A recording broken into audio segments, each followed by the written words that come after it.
Yo guys, what's up? I gotta be kind of quiet because people are sleeping in my house. Today is the day right after the temple run. If you didn't see that episode, check that out right now, guys. It's on my Breaking 5 playlist. You can find it in the description. I put all the episodes there. Also, it's 7 o'clock. Oh, look, there's that white stuff in my eye.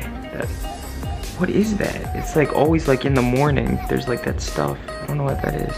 It can vary from like really small like white stuff to like a lot of white stuff in your eye. I don't know what it is. If you know what it is, comment down below and tell me what that is, because I have no idea. I'm still like in that like waking up process. So alrighty.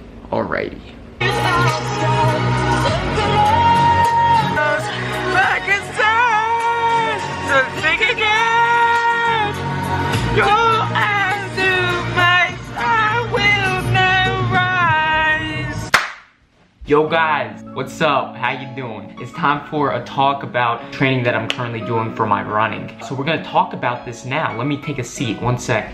By the way, all the information that I'm about to talk to you about in this video comes from this book that I've been reading. It's called Daniel's Running Formula. That's the book that I'm using. Jack Daniels is really amazing, you know. So I've been reading his book, and now I'm gonna share with you some of the things I've learned from reading this book. The biggest thing I learned that I never took into account before is when I first started running, about a couple months in, like when I wasn't reaching the times I wanted, I like upped my mileage so much to like 70, 80 miles a week, right? As a beginner with no running really under his belt, I was in no place to be running like 70, 80 miles a week. Like there was no point. I was overtraining without getting any benefit out of it. There's something in his book where he talks about the law of diminishing returns. There's a point of weekly mileage that if you start working over that, then you're just running extra mileage just to run extra mileage. For example, for a beginner, maybe running 20 miles a week, it would give the same fitness benefits as running 50 miles a week.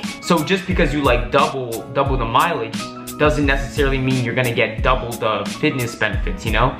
Just from my experience, you know, I felt so overtrained and tired because I was running that many miles. I didn't need to, is what I'm trying to say here. Basically, when I was running 70, 80 miles a week, I could have gotten the same benefits probably from running like 40 miles a week and not have had to run nearly as much, see? But that's because I was like a beginner at the time. So take that into account. Hey guys, I'm recording this a little later. I wanted to share like a great example that Jack Daniels gives straight from his book, and I'll put it right here in quotes. Take a second to read that. Pause the video if you need more time to read it. Felt like that was a good example. Back to me talking. Basically, experiment with different levels of weekly mileage and see what works for you, but start on the lower end. Jack Daniels preaches like, do the thing that will maximize your performance, but minimize the effort you have to put into the training. That makes sense. So basically, I'm dropping my mileage from 60 to 70 to 45 now. So I'm doing 45 miles a week, training for the mile. I feel like 45 miles is all I need rather than going up to 60 or 70 miles, because I feel like I'm not at that level yet where I need to increase my mileage to that amount. Jack Daniels recommends you split your running training into phases. If we take a step back, a big step back, and split your running season into different phases. Phase 1 is you gradually build up your mileage through really easy conversational paced running, and the point of that is to build your aerobic base so that you don't get injured basically throughout the season. And there's so many different health benefits that he goes into. Maybe I might go into that in a future video. But the next phase is phase 2, where you're starting to incorporate more speed work, intervals with longer recovery times. Also, you're throwing in weekly long runs. Phase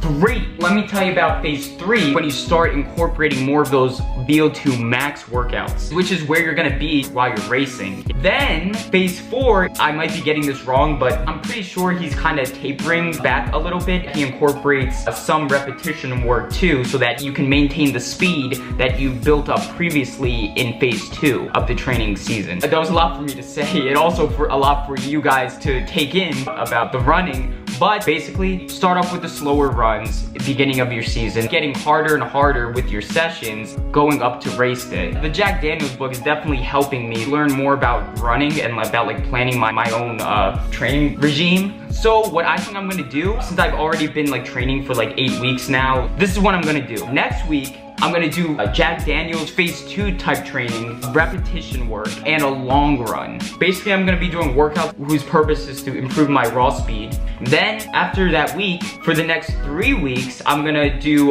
some of his phase 3 workouts. They're like VO2 max workouts. After those 3 weeks, I'm gonna take another 3 weeks of his phase 4 workouts. And that should lead me up to my mile time trial. So basically what I'm doing is I'm taking bits and pieces of his sample workouts and I'm incorporating that into my own kind of version of it. I'm not gonna follow it strictly, but I'm gonna take some of his principles that he taught me in his book and apply them to my training program. Also, I should be done training like this by March. So it should be warmer then, and then, you know, I can be like, like, you know, like lying in the sun, like while I'm dying on the ground, like exhausted from the freaking workout afterwards. But until then, I'm gonna be freezing to death, like just like and my hands are gonna be cold, and I gotta get gloves, by the way. I gotta get freaking gloves that aren't just those like half sleeve things that I wear, you know? Basically, that was just the stuff I was learning yesterday. I really recommend, if you want to get really serious about running, you read the Jack Daniels book I just talked about, because it has so much valuable information about running, like the types of runs. It gives you free sample workouts, free training plans for like the specific races you want to race. If you don't have a coach, I really recommend buying the book. And when I first started running, I think I was just going to the treadmill and just running as fast as I could and getting off. I wouldn't do that because you don't want the freaking shin splints. Freaking shin splints are awful.